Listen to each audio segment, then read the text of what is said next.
people had never encountered this strange world I'd lived in, which I'd sort of taken for granted. And I kind of get that not everyone flies around private and does these, gazillion-dollar deals or hangs out with heads of state. But still, I think the reaction to someone writing with sort of a writerly eye for observation about those experiences, I figured there was something there. And if I could kind of craft something in the style of a novel, which is what I tried to do with this book, it might be worth writing. To succeed and thrive at C-suite level, you need strategic clarity and operational excellence.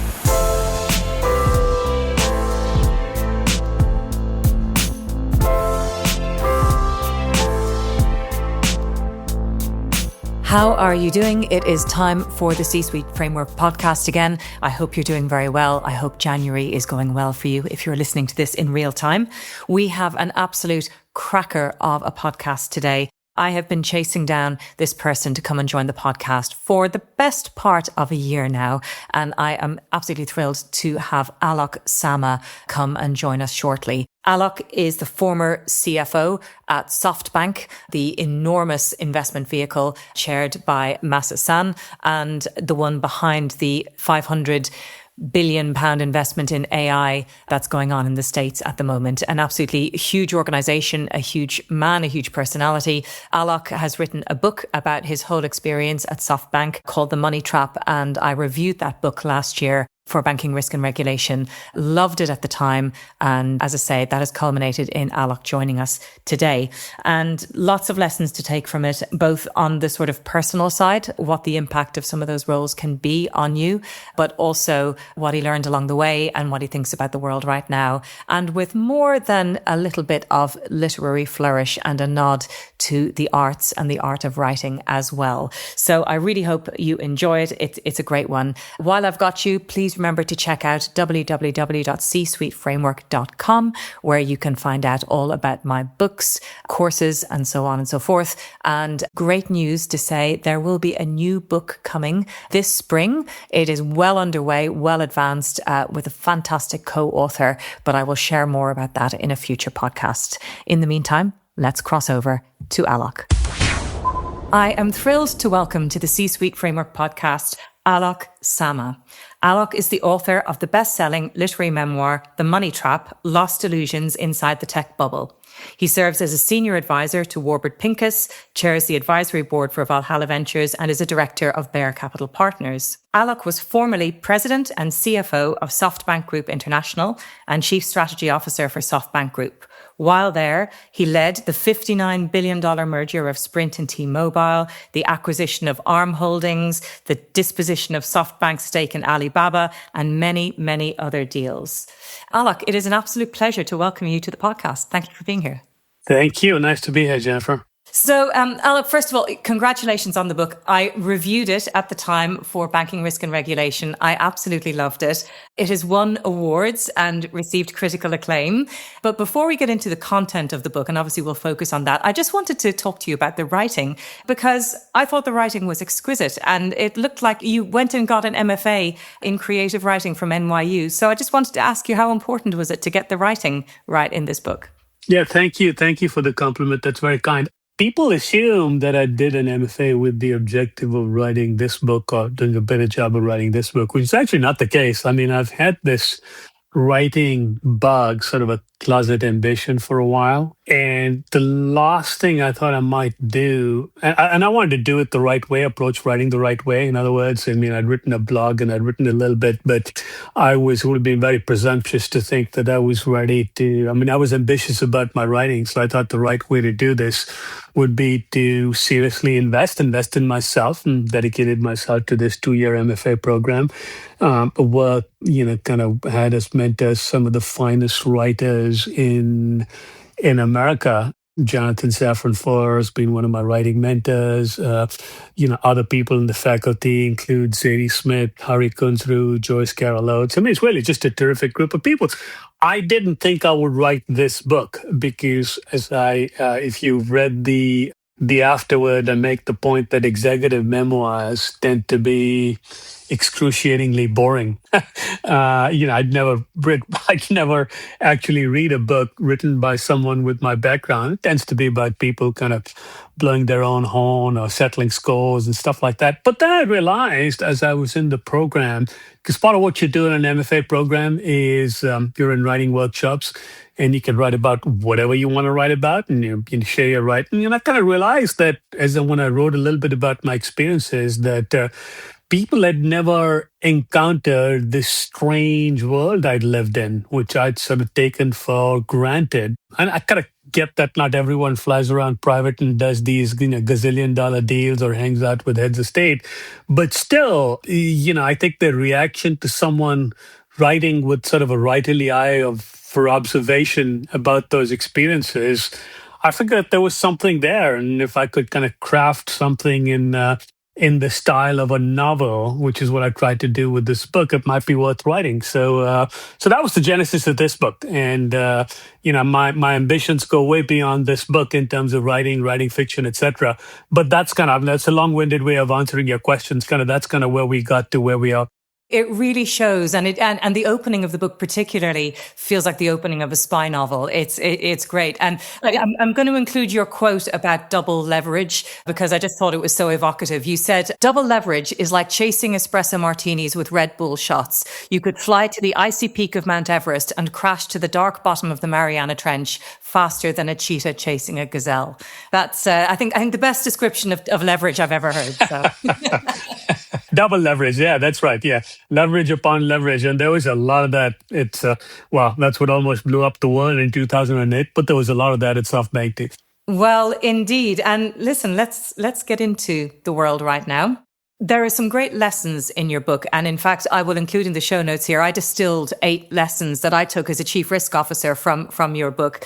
But you talk a lot about knowing yourself when you're making investment decisions, knowing your weaknesses, knowing your predilections, recognizing a bubble, looking at the fundamentals and so on.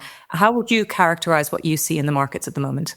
By the way, one of the finest books, I don't read nonfiction, but one of the finest nonfiction books, one of those things where you kind of wish you'd read it when you were 20 and you would have been the better for it, was Daniel Kahneman. And, kind of his writing about human biases and, kind of things that we are all susceptible to, anchoring, etc., which I've incorporated into my thinking, loss aversion, anchoring.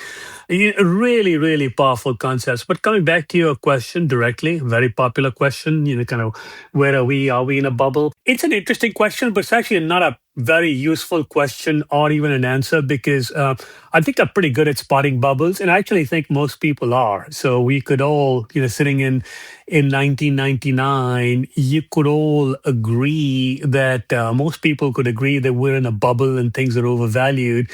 But that's not very useful or even actionable. So let me be precise about that. I mean, if you just sold out, cleaned out in 1999, middle of 1999, you would have missed out, from there through to the middle of 2000 on one of the biggest rallies of all time. And if you look at, kind of returns over stock returns over a 10-year cycle, if you'd missed out on that, one period of 6 months, that would have been absolutely devastating, right? I mean, people like Julian Robertson, I do talk about him in the book, arguably one of the greatest value-oriented investors of our time. He called the technology bubble back in 1998. And guess what? Julian went out of the investment business in March of 2000, and he was right, but his timing was horribly off, and he was eventually right, like literally 2 months later, May 2000, when the bubble blew up. So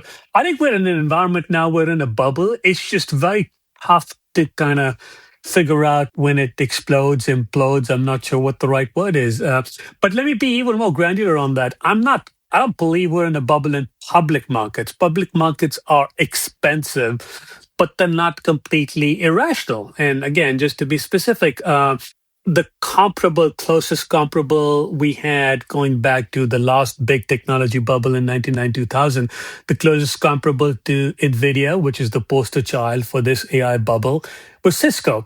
Well, NVIDIA is valued at 35 times, and it's been a spectacular performer. But the beauty of NVIDIA is the growth in its cash flow generation is actually outpaced the growth in its stock price, which people don't often focus on. That doesn't sound like a bubble. That is, I mean, that's valuation that's underpinned by dollars. You look at the 35 times or so multiple on Nvidia, and that's like nothing compared to Cisco being valued at 200 times back at the height of the last bubble.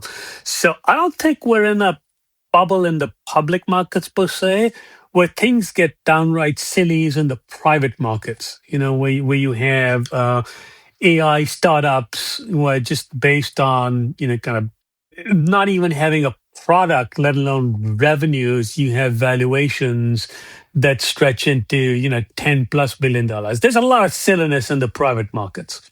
It's interesting to hear it broken down that way. And your point about timing, of course, is so well made. I mean, yes, if you called it perfectly, you might be able to just, miss a crater somewhere along the way. Nobody does. Nobody comes to point. The other missing ingredient is what you also had back in 2000 in a major, major way was leverage, right?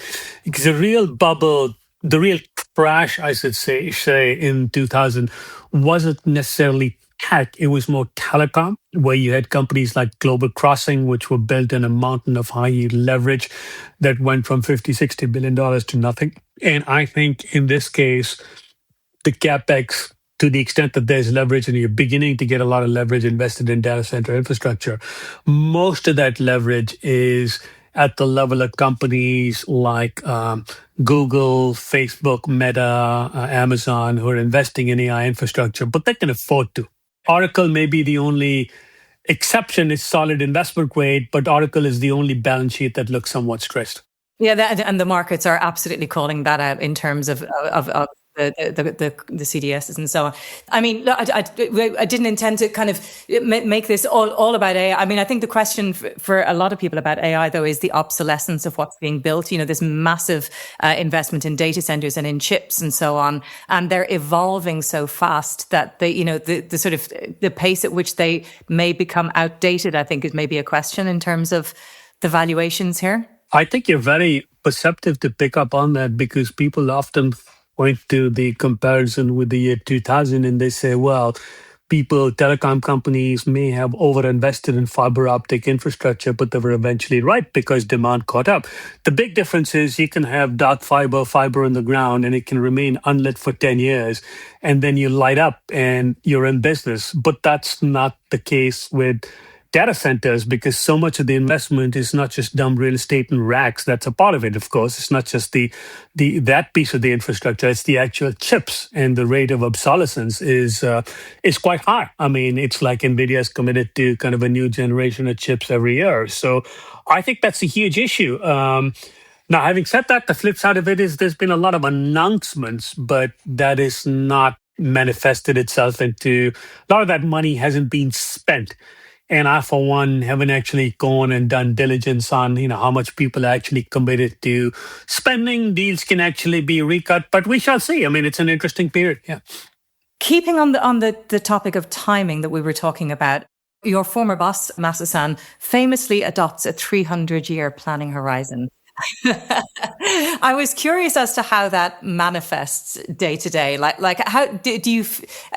How does that show up as you're doing what you're doing? In all honesty, in my 5 or so years at his side, we never talked about 300-year visions.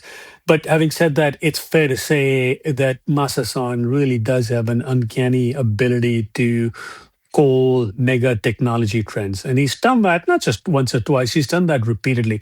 He did that with the internet, he did that with smartphones. And I think to a great extent, he did that with AI, because when I joined SoftBank in the year 2014, this is 10 years before ChatGPT and AI generally, LLMs came to kind of dominate our consciousness, if not our lifestyle. And the problem in his case was he was a little bit too far ahead of his time, because he went and raised this $100 billion fund.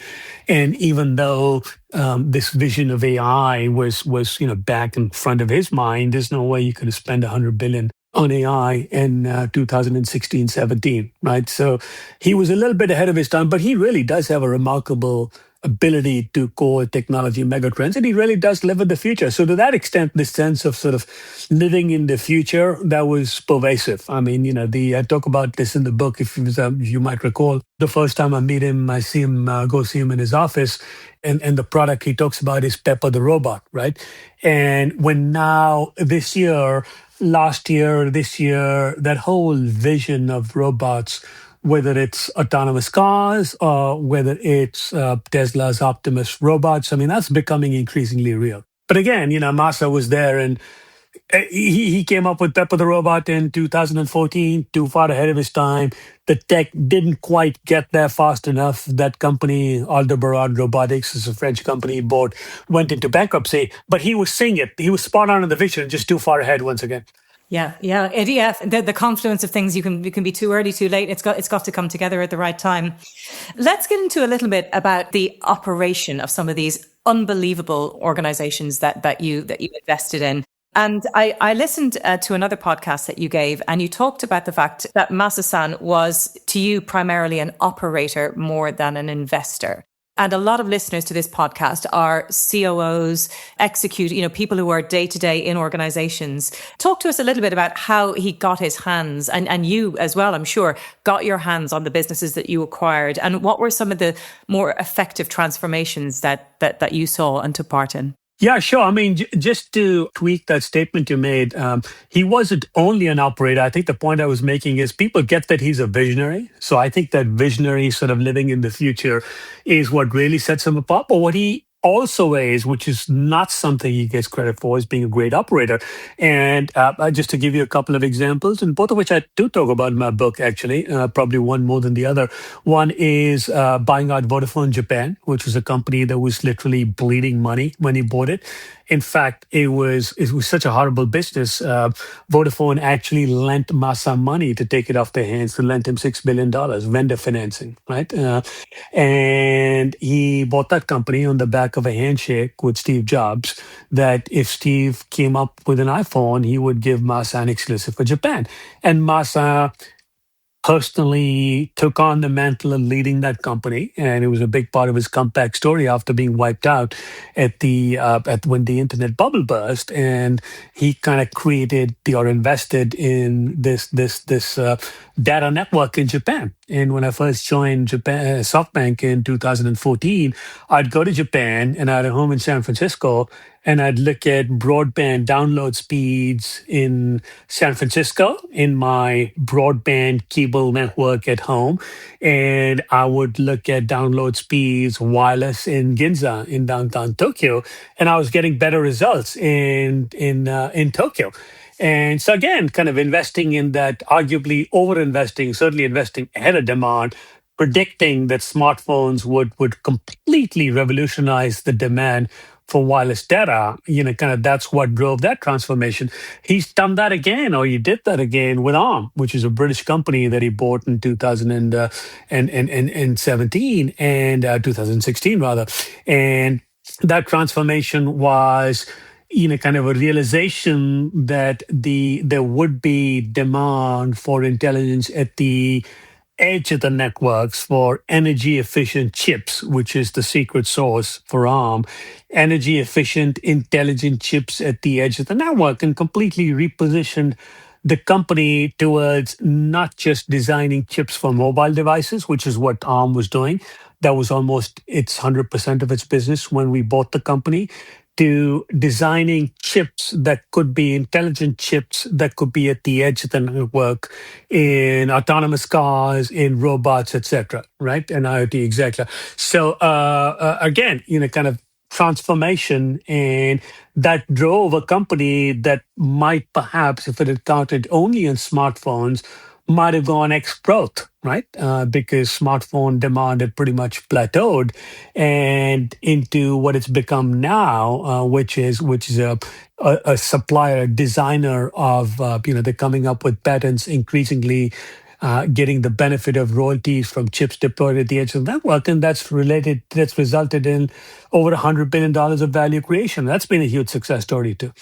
And he's led those transformation as executive chairman, very hands-on. Yeah, and I think if I'm remembering correctly, it was the ARM acquisition you went into in quite a bit of detail in the book. I think I sensed quite a lot of pride in how that was executed end to end. I think that was one that was kind of a textbook. And am I remembering that correctly? Yeah, no, I mean, the pride comes, I mean, but my role was very narrow. It was all about execution. The vision was all Masa-san, and the turnaround was the management team, Renee and company, really terrific management team at the time, Simon Seegers, now Renee. I mean, just a great, great group of people. Yeah, yeah. Brilliant story along the way. This podcast is brought to you by the best-selling How to Be A range of books.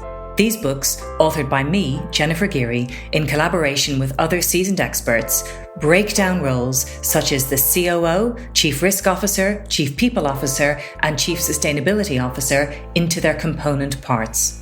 They explain the technical capabilities you need, but also how to operate at this level, preparing yourself, getting to know your peers, engaging with culture, strategy, building your team, and much more. Over 30,000 books have been sold, and the books have received overwhelmingly positive reviews. There's even a book about the role of AI called The Augmented COO. Check out the books, available on Amazon and Waterstones now. Let's turn a little bit to you and the impact of all of that on you and yourself. By any measure, Alok, you have had a stunningly successful career. I mean, you did before SoftBank, then SoftBank, and everything that you've done afterwards. But the book, and obviously the title gives that away a little bit as well, you're very sober about the impact of wealth and success. And just, a couple of things that you said in your book. Money doesn't give you control, it buys you a nicer coat. This Tantalusian hamster wheel would keep on turning. There would always be a nicer home, a faster car, eventually a bigger plane. And at one point, I think you said, I should have walked away, but I didn't. Nobody does. Nobody walks out of the money trap. Talk to us about your reflections now, maybe with a little bit more distance even. Yeah, I mean, I think that last comment actually is really instructive because I'm not here to tell you to use an old cliche, sort of the monk who sold the Ferrari. I mean, if it hadn't been for what happened, I mean, this dark arts smear campaign, which I talk about in the book, the fact that I wasn't really influencing Masa in any major way. He was kind of on his own spending high. And it just so happened that I had a lot going on in my personal life, lost both my parents, etc. So if it hadn't been for all of those things happening together, a lot of personal stress, a lot of job-related stress, kind of wild stuff that you don't really expect to encounter in the business world, I would not have moved on. And likewise, when I moved on from Morgan Stanley, it was more a function of I became redundant. I mean, I was a telecom banker at the height of the bubble. So to me, those are things that force you to move on. Otherwise, nobody moves on. So I'm not here to tell you, look around. It's just not realistic. When you're getting paid that kind of money, when you're caught up in the power and money game, nobody moves up. But the message I do want people to take away is there will be breakpoints, usually inconvenient, undesirable breakpoints in your career. And every time you have those, just step back and pause and figure out if it's time to reevaluate and see if there's something different you could be doing with your time. So that's a little bit of what I was trying to convey. Yeah, no, it's so true, and and you do speak very effectively as well, or affectingly about the loss of your parents and what that meant. And we all do have those moments in life and those critical junctures where it's as you say, it's uncomfortable, but it gives you an opportunity to step back and evaluate as well. So no, thank you for sharing that. We've talked about this a little bit, but I maybe just want to double click a little bit again on the world around us right now, but ask a slightly different question.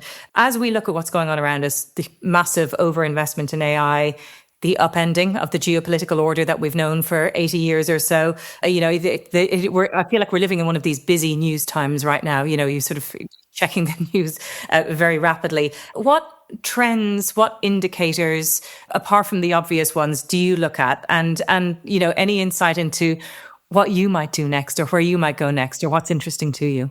Yeah, so two separate questions. One is let's talk about macro in the world, and then we'll get a little bit more personal.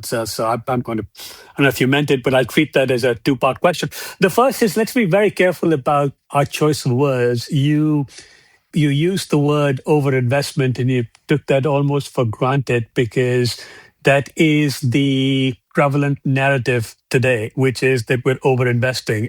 I have a somewhat nuanced view, which is I do think the jury's still out. Maybe we've overinvested, maybe we haven't, right? Not all of this is hype. There is, at an individual level, there is something very real going on.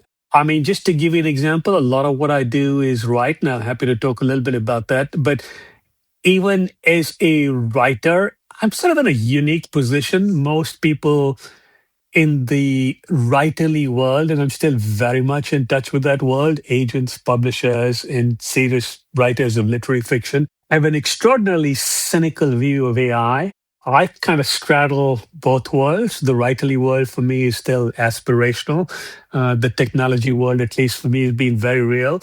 And I try and do things like I'm in the process of writing a book. I will take a manuscript and I will ask AI for feedback. And I have to tell you, I'm just blown away by how good some of that feedback is. And I can quickly see, I think AI writing is crap because so much of writing is experiential. I think at a journalistic level, AI is very good. But if you want to talk about what sounds somewhat pretentious, but literary fiction, which is, you really lived experience that's got to be captured in the written world, I think AI is horrible at that. So it's not going to substitute literature anytime soon. But in terms of the impact it might have on the publishing industry, the editorial, the copy editing function, it's toast, right? I mean, it is designing, these departments that people have to design covers and so forth. It's just going to blow it away. You do not need someone to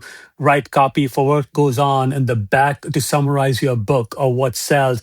You just don't need it. It is enormously disruptive at every level, right? At one of the things I still do at Warburg Pincus is I do talk reasonably regularly to the people while looking at implementing AI at the enterprise level. And the displacement, the potential for displacement is very real. I will equally tell you that a lot of CEOs in the United States, I don't know if they've actually been instructed, but they certainly seem to be colluding in terms of, kind of they go out of their way to very carefully say that AI is not displacing jobs, and they all end up saying the same thing. It's almost as if they compared notes. It's a little bit too convenient that we're actually doing more with less. In other words, we're not hiring more, but we're using the same people and we're able to do much, much more. So even though we're growing, we're able to do that without hiring more people. I think very soon you're going to get to the point in which a lot of what they need people for is to supervise AI, and AI is becoming increasingly reliable that you don't need to supervise agents anymore. So I think what you're going to see this year, next year, is at the level of the labor force, at the level of the enterprise. I think the disruption is going to be really, really powerful.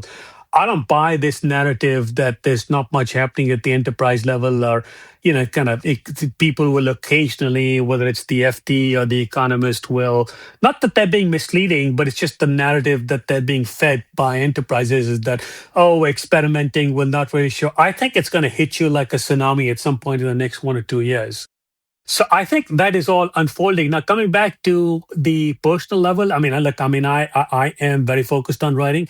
I just finished the manuscript for a novel for fiction. I don't know how far we away. We need to find a publisher. We need to find a home for it. But that's what I'm excited about. That's what I'm working on. Wow. Okay. Oh, such a lot in there. Let's follow the two parts. I think on the AI piece and the displacement, and this to me is more anecdotal than seen in the numbers yet. But I agree with you on the white collar impact of what's going to be happening. I think there's it's not being talked about, on LinkedIn or anything like that. But I think I know of quite a lot of people where you just can't get back into those senior jobs again. They're just quietly sort of shrinking back. And your point that that's going to only accelerate, I think, is going to leave us with quite a lot of quite senior white collar people, maybe without a home going forwards. That's going to be really interesting to see. Yeah, no, I mean, I just had lunch with a partner at a private equity firm, and he was telling me about how they're, kind of when investment committee memos, previously he'd like check, double check. Now he relies on AI, and he says this just does a way better job than I ever could. Now think of what that means for displacing, kind of $200,000 a year entry level jobs for these private equity firms. You just don't need those analysts anymore. No, absolutely. And I wonder, as as a mum of two teenage kids, it's sort of GCSE A level and looking at the subjects and the things they want to study. I really do wonder about the world that they're going to come into. You said that we're not going to need humans in the loop. I think the chief risk officer in me would say, "Oh, hold on there a little. We might need a few of those humans in the loop." Oh, I'm not saying we don't need humans in the loop. I'm just saying, I mean, your point about your kids at O level, A levels is very interesting. I mean, I had kids who went through that O level, A level system, and I've never given my kids any guidance on career or career choices.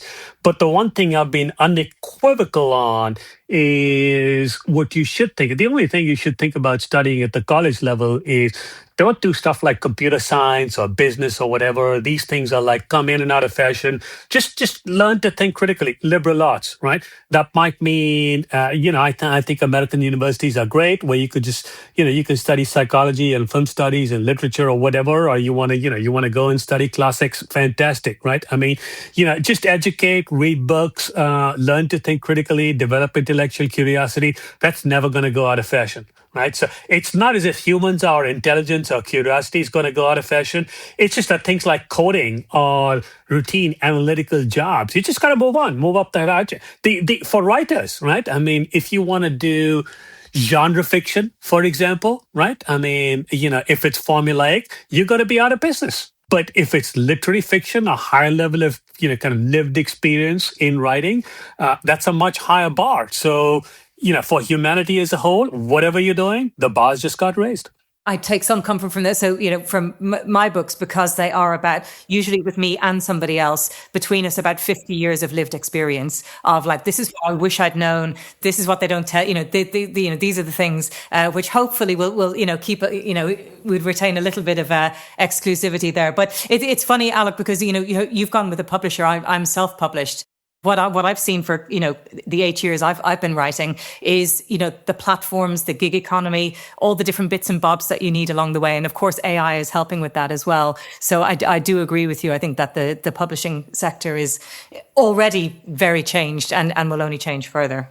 And then in terms of the last piece, so my last question was going to be to you, and you've already started to answer it, I guess. One of the last things you said or somewhere along the way in your book, you said, "I see stories everywhere, stories I want to write." Tell us about the story that you've written. The story I've finished writing is one very topical. Is I've always wanted to, because I've lived this myself, it happens to be topical because of immigration and Trump and kind of the whole reform movement in the UK. It's a global thing. Is immigrant identity? What it means to be in the case of this book, an Indian immigrant in the United States. So I wanted to explore that. I think writers like Jhumpa Lahiri have written beautifully about it, but her writing is, she won the Pulitzer a while back, a great collection of short stories, but her writing is limited to a subset of Indian immigrants that are not necessarily the ones who are in the headlines. So I want to explore that a little bit.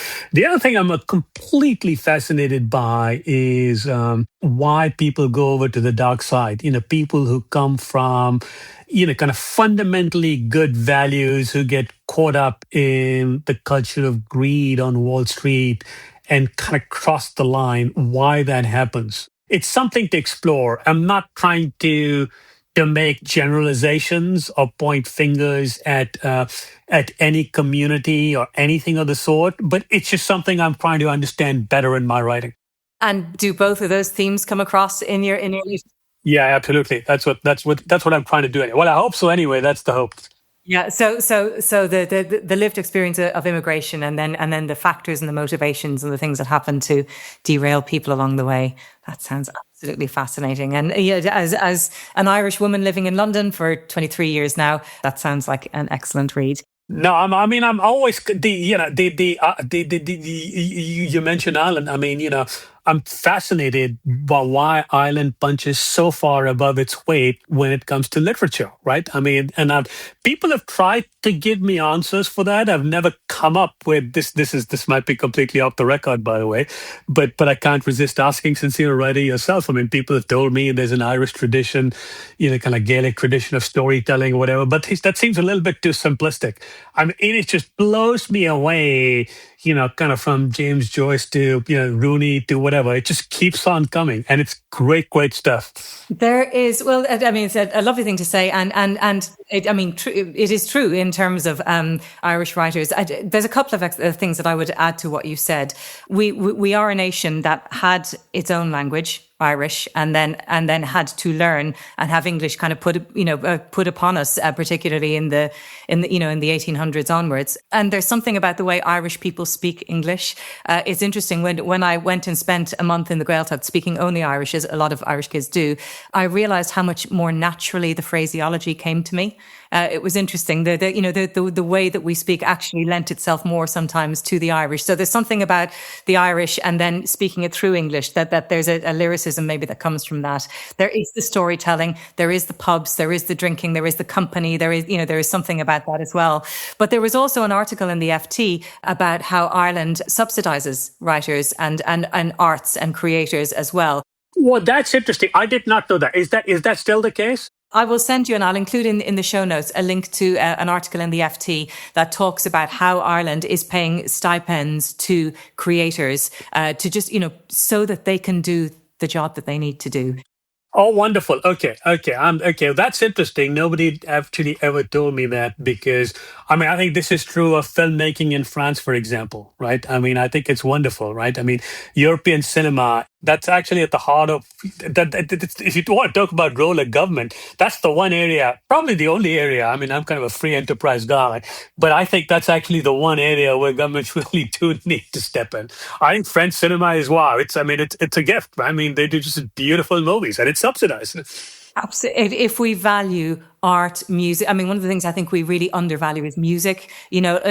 Wonderful musicians, bands, and how little they get paid, and all that. I think if we value those things and we want to keep them, we do need to bring some capital markets. Alok, maybe you can have a think about how we do that. Bring some money to that. Well, I mean, all the money, just so you know, all the money from my first book went to the creative writing program at NYU, and I think that's going to be the case for the second. So, in my little way, I'm doing my bit, but I really think it's important. How lovely, and what a lovely way to come full circle and end there. The Money Trap: Lost Illusions Inside the Tech Bubble is available on Amazon and all good bookstores everywhere. And Alok, I'm super excited. Please do share with us when you've got, when the new novel is ready to go. And I know that's going to be a fantastic read as well. But Alok Sama, thank you very much. Thank you. You're very kind. We hope you enjoyed the podcast. For more information about the How to Be a Books, the C-Suite Framework courses, the podcast, or to get in touch with me, head over to www.csuiteframework.com.